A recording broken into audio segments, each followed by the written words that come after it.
Today's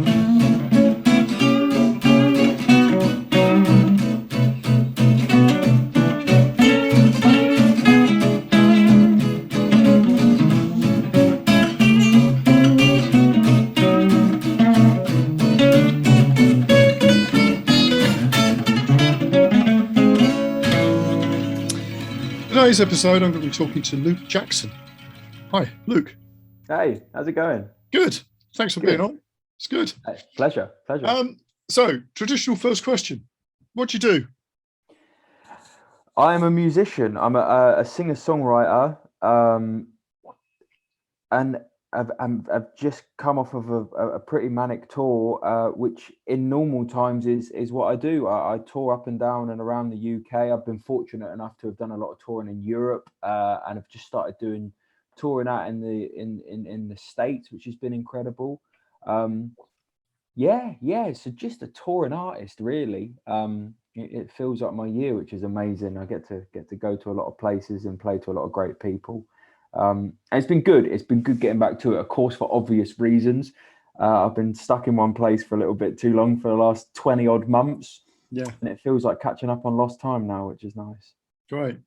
So what I normally sort of do is ask about, how you got interested in music and everything. So what's your earliest sort of musical encounters, if you like?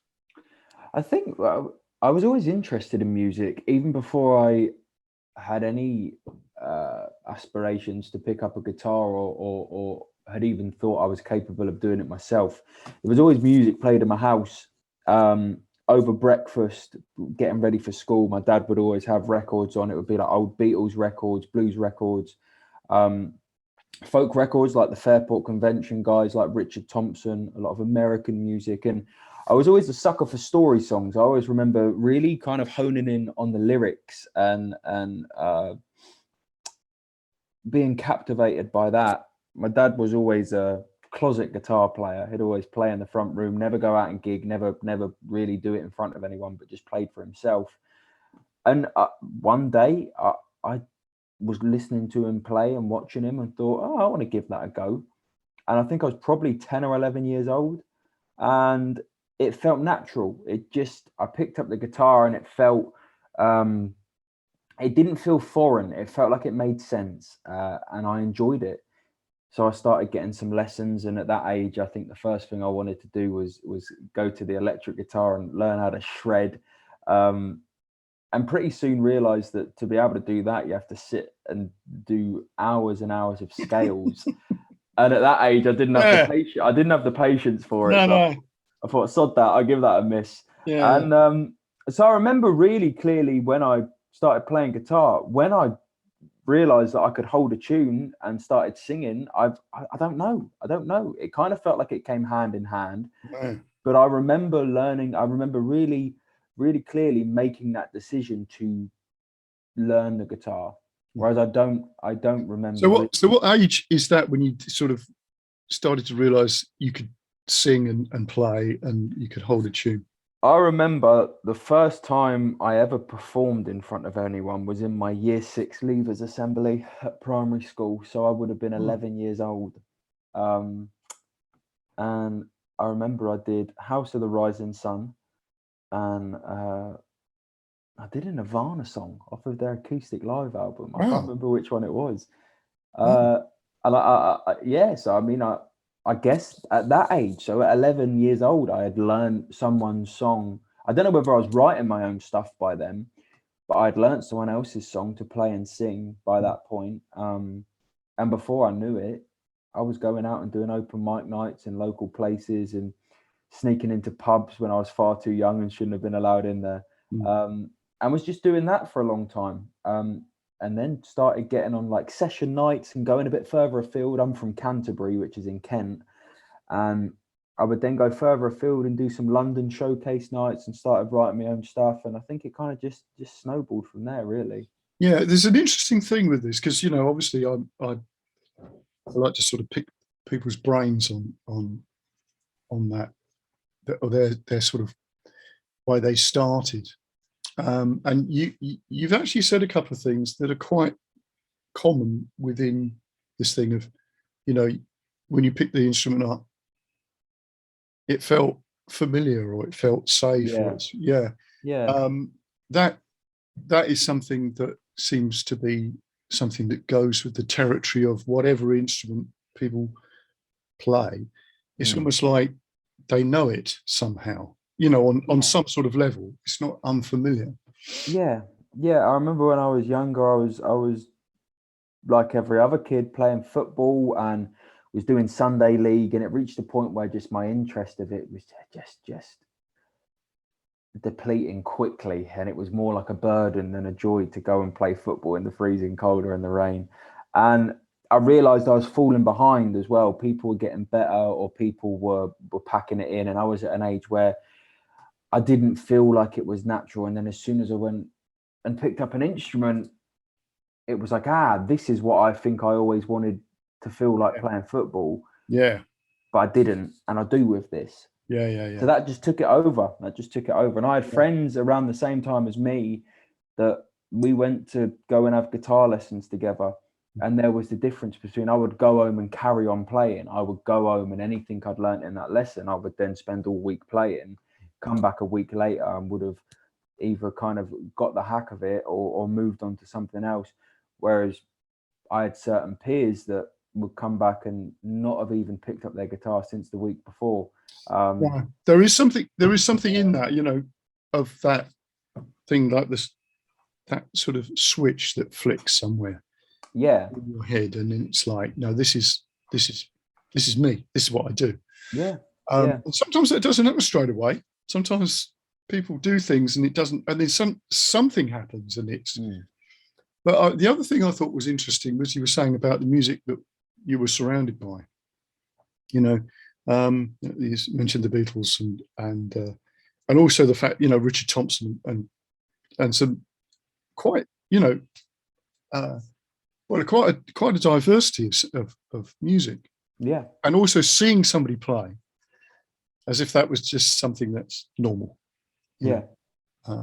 It's watching your dad play. I mean, that's, you know, I think they're really quite. Yeah, and it was an interesting thing as well, in the sense of, like, I have an older sister who's a couple of years older than me, and we would be having breakfast at the same table, and it would come to the end of a song that was playing in the other room. So it wasn't like it was like in that same room. It was like if I wanted to hear the lyrics, I would actually have to tune my ears in to be aware. And I'd come to the end of a song and I'd say about a lyric or ask Dad about a certain lyric or whatever. And my sister Amy would have had no idea. She wouldn't have taken that in at all. And I guess the same with watching my dad play guitar. It was that for her, it was a sound getting in the way of her watching her soaps or anything like that, because although she loves being a consumer of music to a degree, like the mainstream stuff or whatever, that step beyond that was never a real interest. It never piqued her interest. Whereas, I suppose for me, before I even knew that I'd be any good on an instrument or that I was able to sing, it was almost like there was a subconscious part of my brain that knew that I had that ability and was trying to let me know. Yes. You know, it was almost like part of me was like, I reckon you could probably get your head around this, which is super interesting, really. Yes. But it seemed really organic. That's it. It just seemed an organic way of falling into it. I was interested. I picked it up. It felt natural, and I ran with it. Yeah. So about the vocal, because you've got a great voice. When did you sort of? I'm going to use the word find your voice. You know, because you said about holding a tune. When did you realise that? Because it's not a realization. It's that sort of thing where you suddenly feel comfortable with something and it starts to come out and you realize something's happening. When did that happen? How did that happen? I see, as I said, I struggle with this a bit more. I don't know. Maybe I was like young and obviously I was young, but I mean in the sense of, I feel when you're a kid, you're a lot more fearless, aren't you? Yes. It's a good word, that, because it is that. It is a fearlessness, isn't it? Because I feel like now if I do anything, I spend so much time overthinking it And Yeah. of course, like everyone else, worry about how it's going to be perceived. I think even with songwriting now, I've been doing it for a decade, which is nuts. And I'll write a new song or any new records that I've got coming out. I'll overthink every part of the recording, every line in the song, and worry about how people are going to take it. Whereas when I was younger, I guess I didn't really have that worry. Yeah. So the idea of going, oh, I've never performed before, but I'm going to now get up in front of all of my peers at school and sing a song. And the only person at that point that would have heard me was probably my parents. And I think they would never have told me I was dreadful because they're my parents. So I don't know. I guess I was like ballsier as a kid and thought, I enjoy it. I'll go and play. So I don't know. And again, I went through a real thing with my voice of, I started singing as a kid, and then at 13, 14 years old, my voice broke and I was out gigging and doing stuff then. And it went through a real transition where I then almost had to learn to sing all over again, I guess, or figure out what my voice could and couldn't do, and where to sing from without damaging it and all of that. Yeah. Well, that's a really interesting point, actually. So did you work that out yourself, or did you have some lessons? Yeah. You did? I had very few lessons, but it didn't interest me. It didn't really make sense. No. And I felt like I could figure it out myself. Yeah. I felt if it's hurting, or if I get to the end of a set and my voice is hoarse and it doesn't feel great, I'm doing something wrong. Yeah. But I could feel it. I could feel what I was doing wrong, so I could learn to stop doing that. And there was points where I had to accept. Maybe the acceptance was the hardest part of going, you know what, 2 months ago I could sing this song in this high key easily, and now I can't. Yeah. So instead of just continuing night after night to push my voice and try to do that, accept that you can't and go lower. But then I listened to like my debut album, which is, it's mad to think in August of this year, my debut album turns a decade old. And I listened back to that, and there's songs, so in the lockdown, I was doing a lot of online streams and was doing Facebook streams. And to kind of theme each online stream, I decided that I would play through all of my albums. And so I started at the debut album, a record called More Than Boys, which, as I said, is 10 years old. So I was like, right, I'll go back. And there were songs that I had to relearn, songs that I hadn't even listened to, let alone played for like 8 years, maybe. Yeah. So I went through and listened to the album, and it was super interesting going back, is that relearning those songs, majority of those songs, when I relearned them for that live stream, were in a higher key. Yeah. So it was almost like over the years, I found my range and found where my voice sits naturally. Yeah. But when it initially broke, I think all the lower end came out, and all the high end and falsetto and all of that disappeared for a couple of years. Yeah. So then at that point in the More Than Boys album, where I was probably, I don't know, maybe I was like 16 at that point. So, but it was almost like, or maybe I was trying to sound older. I don't know. I found that was a thing when I was younger as well, like having a kid's voice I never liked because I wasn't listening to other kids. Yeah. I was listening to grown-ups, so I was singing this in lower keys to sound a bit more masculine or whatever. And then after a while, that kind of became my natural register. But then that changed over the years, as it does. But to go back to your question, to pinpoint when I was aware that I was able to sing and having that conscious decision in my head to go, this is okay, I'm going to go and perform, I don't know. So that kind of indicates that it was never really much of a huge decision in my head, just having that blissful ignorance as a kid, just to go, got it, I'm going to go and do it, and I'm just going to kind of roll with it, really. And I feel as if in a way that just then made me comfortable, and I realized that being on a stage, whether it be in a little bar or some afternoon gig somewhere, playing a couple of songs in front of people, I just enjoyed that. I really enjoyed the performance side of it as well, which is a bonus, really, because I have friends that spend all year round touring, and they quite openly say, if I didn't have to perform these songs in order to help sell them, I wouldn't. It's the songwriting side I like. It's the being in the studio and being creative I like. The being on stage and performing them, I don't. Whereas I actually love that. I really enjoy performing songs. I love seeing the reaction from people of something that I've created in like my bedroom or in the front room or whatever, to take that out on the road and share that with people and see how they're able to connect with that. I get such a buzz off of that. And I did from an early age. So I think that was another thing that kind of pushed me along. Because, I've often said to people about the sort of this level of naivety that you have when you're younger. Yeah. About the fact that you're even going to succeed doing this, because if you look at the statistics, you'd go like, oh no, forget it. Yeah. But and it is that sort of thing of, as you say, like a fearlessness or this naivety about things, and you just get up and do it. And of course, if you start young enough, it just stays like that, I guess, that you just do that sort of thing. Yeah. And I never really had it as an idea of it being a career or anything like that, which again is probably a bonus, because I think if I had done research at an early age, there'd be so much to put me off of it. But at that point, it was a hobby. And then I reached an age where I had to decide what to do after school.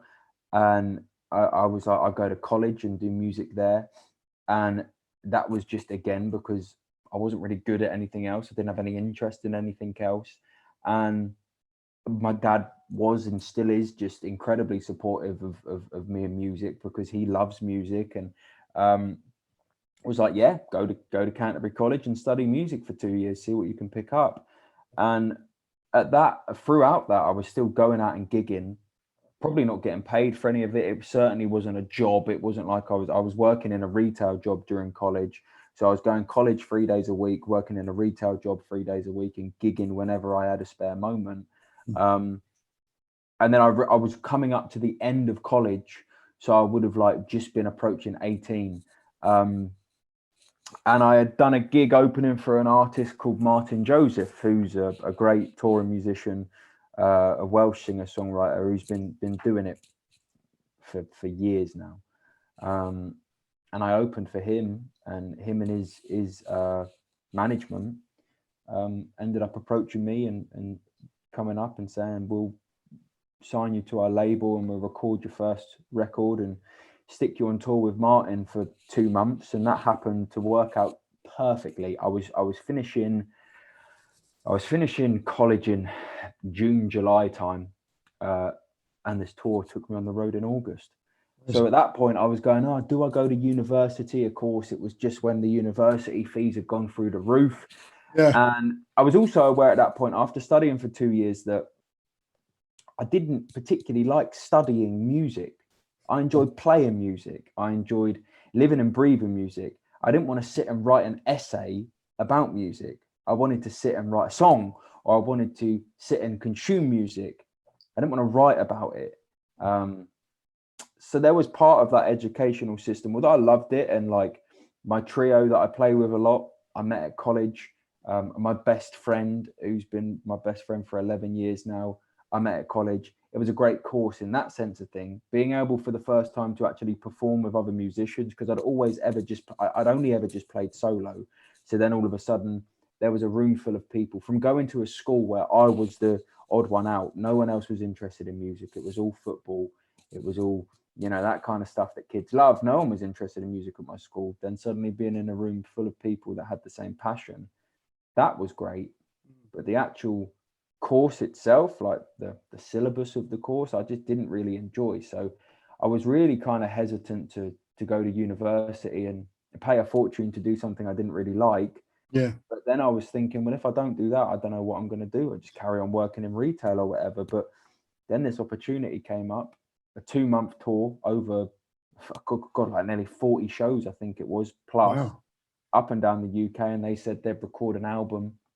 And I think I probably only had about 15, 16 songs that I'd written. And this was an 11-track album. So we kind of whittled through and sacked off the ones that weren't up to par. And that was that More Than Boys album that I mentioned. So we recorded that in a few days. We recorded it just guitar and vocals, live takes, exactly how you'd hear it live. That's how it was on the record. So I remember my dad drove me over to Cardiff. I spent 3 days in a studio just getting good takes of these songs. We pressed up the CDs, got it in time for the tour. I went away for 2 months for the first time ever, actually touring, because I'd done gigs, various little things, but never been away from home. But I literally packed a suitcase for the first time, was out on the road 2 months, didn't sleep in my own bed once in 2 months, was up and down the country. And that really was kind of like the foundations of me being able to, or me for the first time seeing it as a career. Up until that point, I'd never thought of making a living out of it, just because I'd never had that it never clicked. It wasn't like that you was even able, unless I went on the X Factor or had some. Well, that's interesting. I mean, you've hit so many interesting points in that. You know, the fact that the way that occurred, that you went on that tour almost like it was designed, if you see what I mean. This is quite a familiar thing. You talk to people about how things segue like that. And it always appears to be like, well, that was fortunate, but it happens a lot, you know, when I'm talking to people. Yeah. So I think that's really interesting. And the other thing is being able to go and do an album like that, where you can just sit down, you know, old style, do the take, you know, maybe do another take or whatever. Yeah, we're going to go for take 3, and fantastic. You know, it's not like you had a lot of sort of multi-tracking and trying to work with drums and everything. So that's terrific. But the other point you were saying was about the education bit. Because, you know, I've been involved in music education for years. And it's one of those things that I feel sort of slightly, you know, you can see the things that you're trying to do, but there's all the stuff that you sort of go like, you know, with education, and particularly when you look at college courses, because it's like you've got to fill it with something. Of course, yeah. You know, because like a lot of things that you discover sometimes happen in a moment, don't they? There's something that you pick up on, and it could be, I don't know, a finger picking technique that you just suddenly clicks, or you know, a particular way of playing or something. But it doesn't necessarily take months and months to do. Yeah, it doesn't include loads of scales or anything like that. And it's like you couldn't do a college course based on those sort of almost moments of revelation type of thing, you know. There's unexpected discovery. You know, when those things click. So they end up having, as you say, bits of the curriculum, which is a bit like, you know, whether particularly. Well, and it's interesting as well, because I feel like I probably wasn't. I just don't think it was catered to me in the sense of. So my bassist from the trio, Andy, went full circle. We met at Canterbury College, and he went away and went to university and studied there, and then ended up doing his PGCE course and is a tutor at Canterbury College, and loves it, and is incredible at music theory and music technology. Whereas, you know what, 90% of the time, if you ask me what I'm playing on the guitar, I won't be able to tell you. And that was another part of it as well, is if my approach, it's so subjective, isn't it? It's music. So if my approach to music was theory based, or it was that I wanted to learn the ins and outs and the intricacies, and be able to translate that to paper, if I wanted to learn about the different genres and where they originated from, and also things like time signatures. So if I wanted to learn about jazz and common time signatures and where they came from and all of that, which in a way, being older now, I'd probably find it way more interesting. But when I was like 17, 18 years old, I was going there thinking, I just want to write songs, and I'm able to write songs without knowing all it was the same mentality of when I first picked up the electric guitar and realized that I had to learn scales. I wasn't interested in scales, and I also wasn't interested in the theory side of it. I was aware at that point that for me personally, I could write songs and push myself on the guitar through just sitting down and discovering it. Just because I wasn't able to articulate what I was playing didn't mean that I wasn't able to find a way to play it. So then when I was going in, and a big part of that course was to be able to articulate that, I think I was like, no, I just want to play music. And a lot of that course, to be fair, it would be like bunking off of the classes and being in one of the rehearsal rooms with the band, writing songs. And then that college band that I ended up making, we was writing loads of music. And then we took that and started going out gigging all around Kent. So it was almost like college just became our unofficial rehearsal space. But it was an amazing place to be creative in. And well, that's the thing. I wouldn't have met these musicians exactly. hadn't have been for that. That's the thing, isn't it? Yeah. It's like the contacts that you make in an environment like that are actually the thing that you need. Yeah. Yeah. But they've got to have something on paper. Of course. Yeah, of course. Yeah. Because I don't think they could just say, come to college for 2 years and jam. Well, exactly. Well, that's what I was saying. That's what I was sort of intimating earlier. Yeah. Before we started recording, I mentioned Ben Thomas, who's Adele's guitarist, because we were talking about the Union Chapel, weren't we? But I was talking to Ben because he met Adele at Brit School. Right. So, they started off sort of together. So, before she left, she'd end up being offered a load of record contracts. And, so he was, he's been her right-hand guy all the way through, basically. Yeah. But he made an interesting comment about Adele, because I said, Adele was at Brit School. He said, when she was there, like, she was never there. There you go. You see? It's interesting, isn't it? Yeah, I think that's the thing. It's like, if you know inside yourself what it is that you want, and that also includes sound, like you're saying about chords and whatever.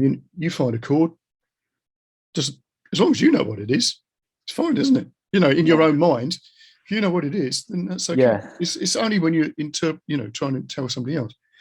And of course, a lot of things about the college courses are they're very, very good at teaching people how to go and teach in a college course. But I was strangely, I was talking to somebody yesterday about when I was a teenager. And I obviously, because I'm considerably older than you are, you couldn't find any decent music anywhere. Classical music, okay, that's fine. But any contemporary stuff, you had to work it out off the record. So any music books were often in the wrong key and all the rest of it, right? So I had a couple of people that I met along the way who were really good players. A friend of mine changed school, and he met this chap I was in Dartford, and he changed to a school in Gravesend, and he met this guy, Nick Baker, his name was, and he was incredible, absolutely incredible. He could play anything. But he was doing classical guitar. So he had all this sort of technical stuff, but he had the ear to go away and work out things off the record, like Clapton's live solo from Crossroads over the weekend, on his own. And that was pretty mind-blowing, because I was doing the same thing, but not to that level. But there was another guy who lived on Temple Hill Estate, which was near to where I was living.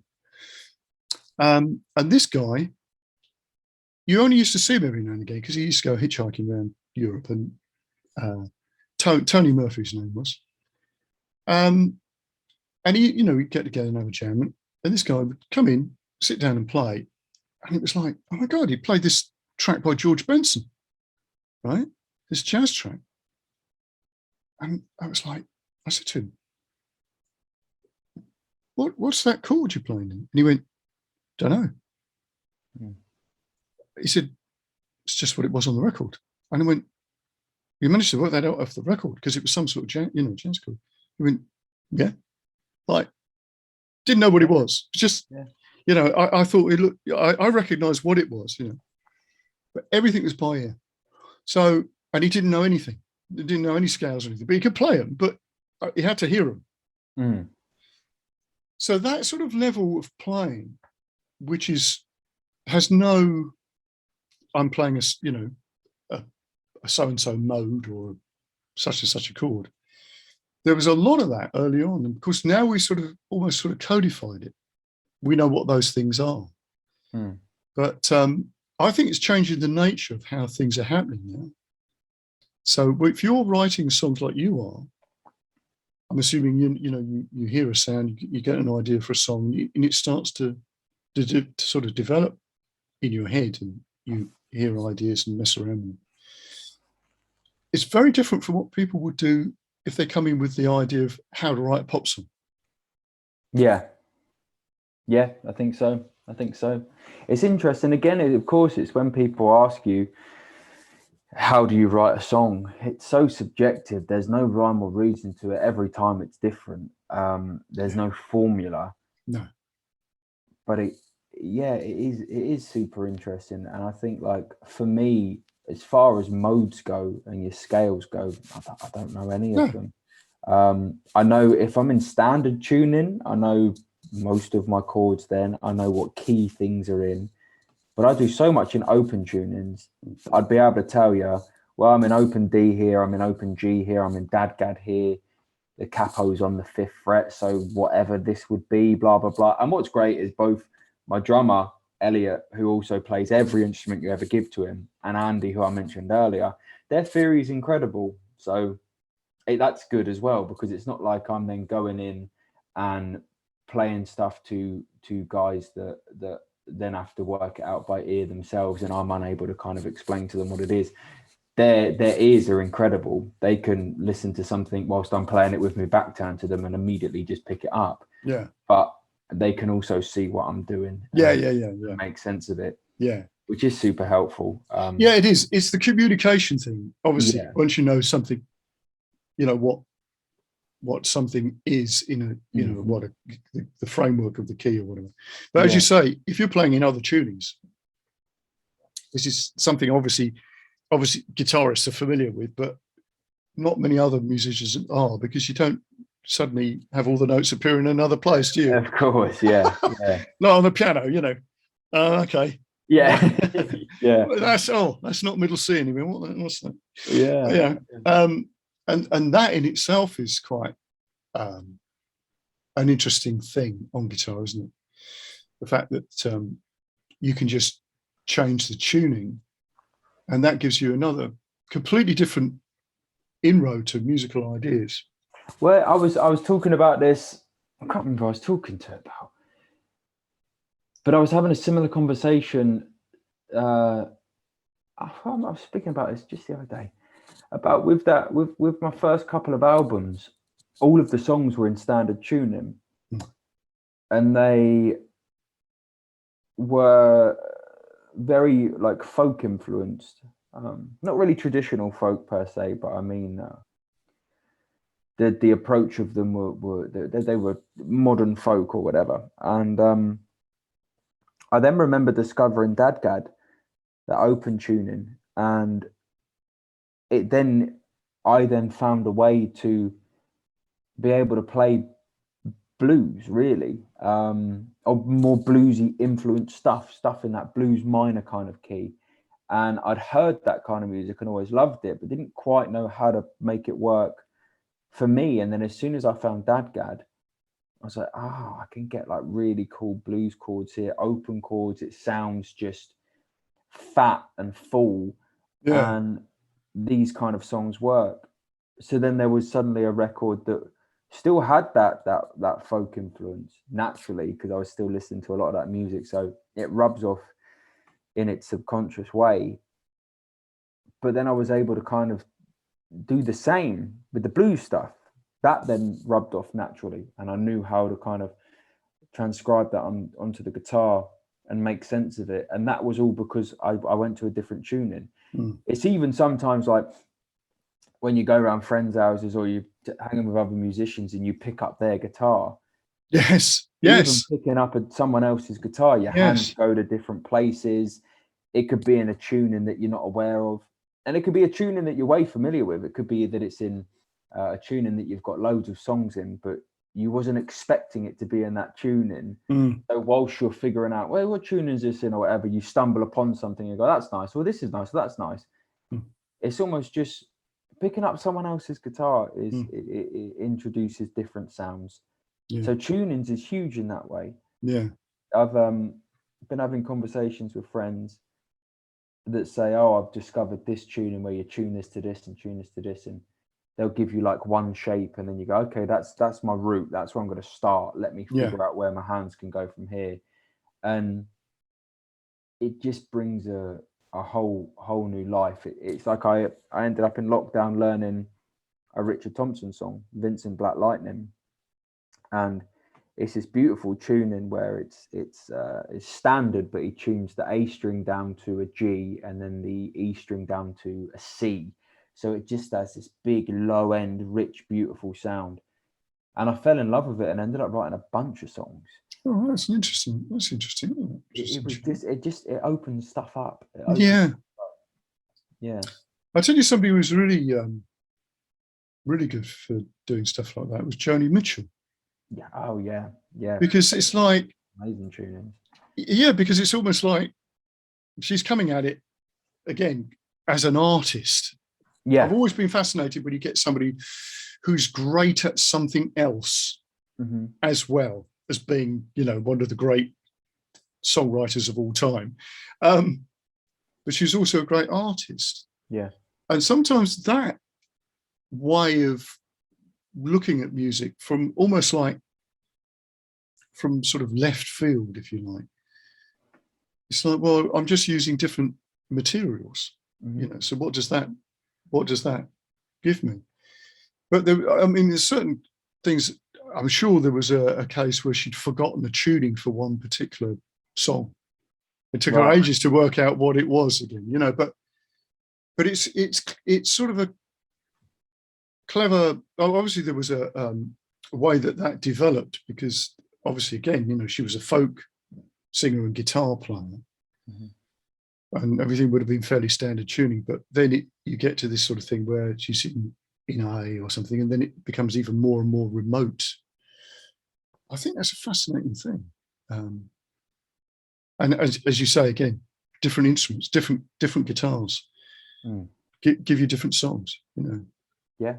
Well, and there's an amazing American singer-songwriter called Kashona, and I did some shows with her when she was over here, and her first instrument was drums. Oh, right. And now she's writing songs and playing the guitar, and it's super interesting to see how coming from an instrument, a percussive instrument, how that then portrayed on the guitar. She writes songs in incredible timings. Her rhythm, even if it's a 4/4 song, her rhythm and her accents on the guitar are just really interesting, and you can tell that it's a very rhythmical thing that a lot of people don't approach the guitar like that, and vice versa. Like my drummer in the trio, his first instrument is the guitar, and he's a songwriter, and when he plays the drums for us, I call them musical drummers. Yes, I know what you mean. Yeah, I know exactly what you mean. Yeah, it's not like they get behind and they're like a metronome and they go, okay, here's the song, sweet. Yeah, there's dynamics in their play. If I drop a little bit lower in a line, give a bit of subtlety, he'll follow that. And when they really hone in on the emotion of a song or the feeling or the vibe of the song, and also like the way the song needs to be portrayed, they're very good at picking up on that.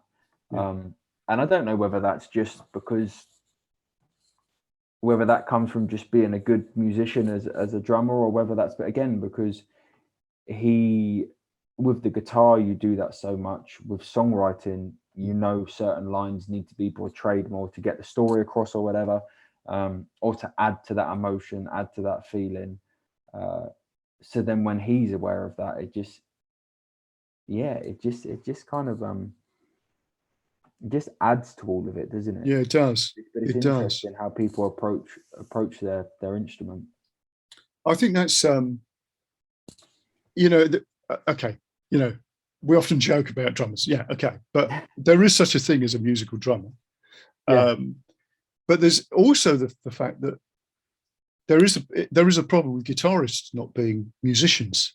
It's a similar thing, and presumably it's probably the same for any instrument really in some shape or form. But we often see this, like I run a summer school where we get people playing in bands who've never had the experience before, and that's always an interesting thing when you meet somebody who's the bedroom guitarist who's just used to playing along with a backing track or something, and they have no sort of connection to the other musicians. And you realize a lot of that is a listening skill. Yeah. Who are they listening to? They're listening to themselves, and you can tell that because they play too loud or whatever, or they're just listening to that guy over there. But it's that sort of collective thing, that being able to feel your way into a piece of music. And like you say, when something is happening, like in the vocal, the dynamic drops, what do they do? Do they respond to that? Are they aware of it? Yeah. And that was another thing that I feel like I got to learn through college as well. For the first time, or be introduced to that, playing with other musicians. 90% of the time I'm on stage on my own. And before I went to college, that was 100% of the time. Yeah. And then I was in a band there, and that was an introduction to that. And then now playing with the trio, it's a completely different dynamic. The shows are so different, not only sound wise, but to be on stage and it's odd. It's like I can go on stage and my main thing is to connect with the audience, but the way that I can portray my songs can change every single night. And it's just about the song connecting with me and then portraying that to an audience. Whereas it's a completely different dynamic than when you're on stage with two other people. But what is amazing is when we tour, when we do shows, I can still play these songs with a different attack, a different emotion, a different approach each night, and they will pick up on that, which is good. And it's also nice. We never play to a click track. It's just so they change tempo a lot if it's a night where we're all a bit excited, or I had a pint before and I'm getting to the half-time break and I'm busting for the toilet, so we have to rush through the last song, Real life. Yeah, but it's like, hey, we can do that, we can make it work. There's still a sense of freedom to it. Yeah. I remember when I first started playing with bands and other people, it felt quite mechanical because we all had to be doing the exact same thing in order for it to work. Yeah. But when you start clicking with musicians, like we said, everyone's listening to each other. No one's the real leader, Yeah, that's right. If we can find a pocket and sit in that, and it might push, it might pull, it might change from night to night. But if we're all in the same pocket at that moment, it's a little piece of magic, really, isn't it? It's fun, and you can come off a stage and say, the way we played that song tonight was brilliant. We should do it like that. And then you try to do it the night after, and by that point, it's changed. Yeah. And that goes into saying, when people say, when you've been playing these songs for years, do you not get bored of them? It's like, well, they change every night. Yeah, they're different. They stay fresh in their own way. And if they are getting bored, we'll change them up a bit more. It's just to be able to do that with two other musicians and to keep it really loose and free is it's just enjoyable. It just makes it super enjoyable.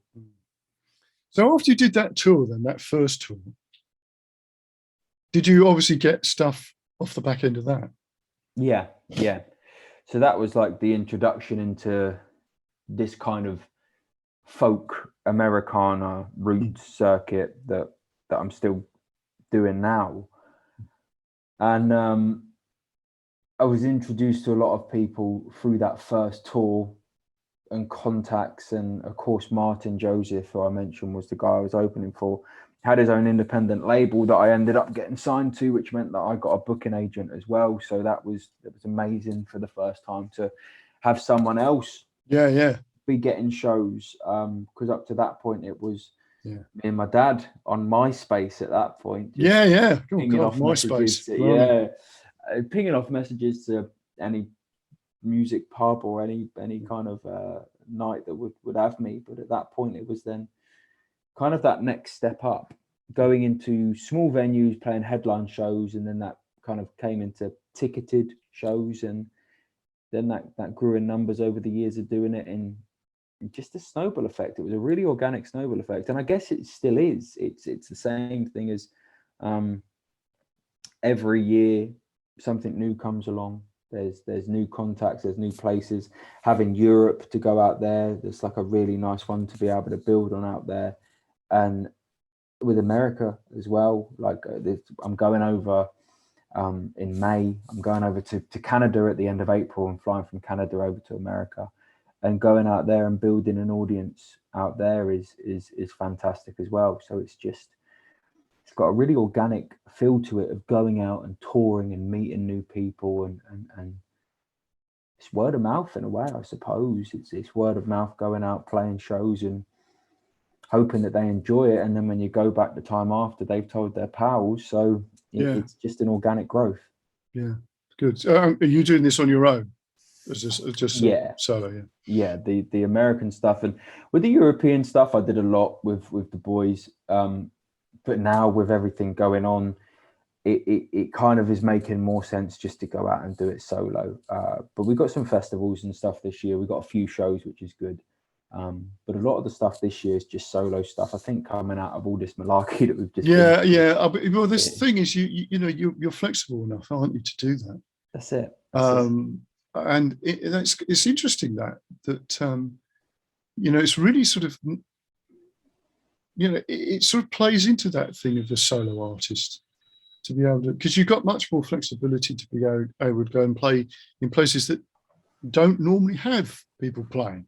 If you see what I mean. You've got that potential as well, haven't you? So what have the type of shows sort of stayed the same, or have you, as things developed in a particular way, or because I was thinking about, if you've got that sort of amount of flexibility, the fact that you were talking about that you just come off tour with Fairport, that's a really great tour, obviously, and I was keeping an eye on what you were doing. Is that because they're a big name on in obviously folk music. Is that the sort of biggest name that you've worked with in that way? For a full tour, I would say in this folk scene, I would say it would be. I did a tour opening for a prog rock band called Marillion. Oh, right. Yeah, a few years back I did that. Oh my God, that's really unusual. Yeah, so they were the biggest venues. They were in front of about 5,000 people a night, which was a bit insane. Wow, that's incredible. Because what they often do is have openers that are just solo artists purely for ease, for ease, because they have to deal with one person. You can go on, you can plug in and play, and then you can plug out and bugger off, and it's easy. Yes. Opposed to having drum kits and a whole band to kind of get off stage for them to get on. So they've always done that. They've always toured like that. And I got on that, probably about 5 years ago now. So I opened for those guys on a tour, and that was into Europe as well. We did a few shows in the Netherlands and Germany. So that was probably the biggest capacity venues that I was playing. And it was amazing, and definitely helped a lot. But of course, saying me as a folk Americana roots bluesy artist opening for a prog rock band, there's an obvious form of separation. I never felt like I was playing to a crowd that I mean, it was my job to try and win them over and entertain them, of course, but it wasn't my crowd. It was a prog rock crowd. What I play has no relevance to prog rock. So it was an amazing experience. But within this circuit that I'm on, the Fairport tour seemed to just click, and it was in venues. It was in venues in front of crowds that were much more catered, I suppose, to what I do. So that felt amazing. I've opened for other brilliant people like Oysterband and Karine Polwart and Seth Lakeman, and great names like that, and played in some stunning venues, which I mean is just a fantastic way to kind of like essentially gate crash someone else's event and get. Well, yes. Yeah, and it's the same with festivals in a way. That's why festivals are so great, is that you get in front of a crowd that otherwise probably wouldn't be seeing you. It's a great way to meet new people. But I did a tour. I did a lot of joint headline tours with an amazing singer-songwriter that's kind of just come, her hard work's kind of come to fruition now, which is amazing. A woman called Amy Wadge. I met Amy when I was probably about 15 years old. And I opened for her, and she was an amazing singer-songwriter and was on the same scene as me for a long time. And she was a songwriter in her own right, but also a songwriter for a lot of other people. And that was kind of her day job. She'd do songwriting. And she, in the early days, would write songs with Ed Sheeran, and then ended up writing Thinking Out Loud with Ed Sheeran, which of course went on to do what it done. And then she ended up getting signed to major labels as a songwriter, and has written endless amounts of huge songs that you'd hear on the radio now.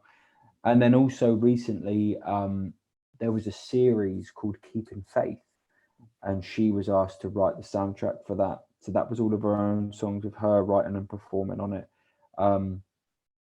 So I mean, even that is like, she is super successful, but very much behind the scenes, I suppose, at the same time, because she's the creator of the music that other people go and perform. But I mean, I toured with her an awful lot as well. So I mean, I've done a lot of stuff in different formats, which just keeps it fresh. It keeps it exciting. It keeps new people becoming aware of my music, which means that I can then go and tour and play in places under my own name and do headline shows in great venues up and down the country, which is amazing. And again, that's kind of been a steady growth over the years. That is an amazing way to kind of spend the year touring up and down the UK and going over and playing shows there, which is fantastic. But I can do some nights in front of a couple hundred people in a beautiful theatre in one town, and then the day after I'm playing a really intimate show in a room full of 30 people. But the amazing thing is that they've all bought a ticket for the same reason, and madly, it's to come and hear me sing for a couple of hours. So I love it. I absolutely love it, and no show is better than the other in a way. These big shows, to be able to play the rooms that Fairport were playing for the last month and a half was like a joy. Like, genuinely, these rooms are great. And they were 400-500 seaters plus each night in these beautiful theatres. I mentioned we finished up in the Union Chapel, which was a dream venue of mine to play in London. And it was amazing and I loved it. But then, like, on Saturday, I'm going to do a show in front of we got about 70 people. But I get to play a full headline show. I get to do 45 minutes and play songs I haven't been able to perform in a long time, because I was doing a support set, which is about 30 minutes. So then I'm super excited for that. And it's another night. It's a different night. It's a different way to kind of perform. And I think, I'm really looking forward to being on stage for a full night again and being able to kind of really exacerbate the ebb and flows of a set list. And it's, I just love performing. I love gigs, all shapes and sizes, and I think there's a lot of great places to play. There's a lot of great places to play and a lot of fantastic audiences, but having the opportunity to perform with these bigger names and kind of hack into their crowd is a great way, again, going back to that kind of organic growth. It's a great way to, you know, take steps up the ladder. I think in actual fact, you know, there's a lot about music reconnecting with people, because obviously after this lockdown thing, people were desperate to get out and see music. Yeah. You know, because it's the age-old argument about, you know, the arts being not funded properly and all the rest of it. But you realise how important that stuff, you know, all of the arts are, people, and for a lot of people, they don't realise it until they can't have it. Yeah. We certainly experienced that. I've seen that myself with people, that you know, as soon as there was the ability to go and, you know, go to the theatre or go and see a band or whatever, you know, so maybe in a way it's been a good thing, strangely. Yeah, you don't know what you got till it's gone, kind of thing, you know. And even from my side of it, is there's been tours where I've been so busy, there's been years where I've been away from home a little too long, and I'm sure there will be those times again. But when I was then stuck at home for 20 plus months, and the idea of playing songs in front of real life people was so far from a reality, you know, I'd like to think that I'm never going to take that for granted again. Yeah, well, that again, same thing, isn't it? You know, exactly. And what was nice is it exposed for me what it means to other people. Yes. I think I was very much in my own little self-pitied bubble of going, I'm unable to play shows, I'm unable to make a living, I'm unable to go out and do what I love. But the people that buy tickets to the shows were bummed out because they were like, we're unable to come and have an escape from reality for a night. We're unable to watch you do what you love and feed off of that. And I've had people coming up and saying, which is amazing to know, because again, I mentioned earlier doing these Facebook streams and online streams just as a way and to kind of have structure to my days. Otherwise, I was just sat at home going, oh, what am I going to do? There's nothing I can do. I'm stuck here. I can't go out and tour. I want to write songs, but it's hard to be creative in a time where everything's so grim. But then I was doing these online streams to bring structure to my day, you know, to make ends meet as well. And it became apparent that although I was doing it for me and was hoping to benefit from it in a way of, one, keeping relevant, two, I'd stick a PayPal thing up so maybe earn a bit of money, and also to then keep my brain ticking along to have that creative spark not fully burn out in a time like that. I became aware then how much people appreciated it, which was amazing. I have people still coming up at shows now saying, thanks for doing those live streams. They were like a lifesaver. We was going a bit mad, and being able to log in and, you know, act like we was in your front room for a couple of hours whilst you sang songs and we spoke through the comment section. It gave a sense of community. It again, you know, we'd have our dinner and get a glass of wine and sit down and you'd be on and would have a chat with you. It was like it was a saving grace for everyone involved. And I'd never really been aware of that. I was always, and still am, of course, so appreciative of people coming and helping me out that I was never aware that actually, in a way, it's helping them out as well. And that's amazing. And it's almost a good thing to remember as well, that as much as I wanted to get back to touring, people wanted to get back to going to live gigs. So I think in a way, in a very backhanded, long-winded way, it probably has helped in the long run. I think if people remember what it was like when you weren't allowed it, then hopefully they appreciate it more and want to get out more and use these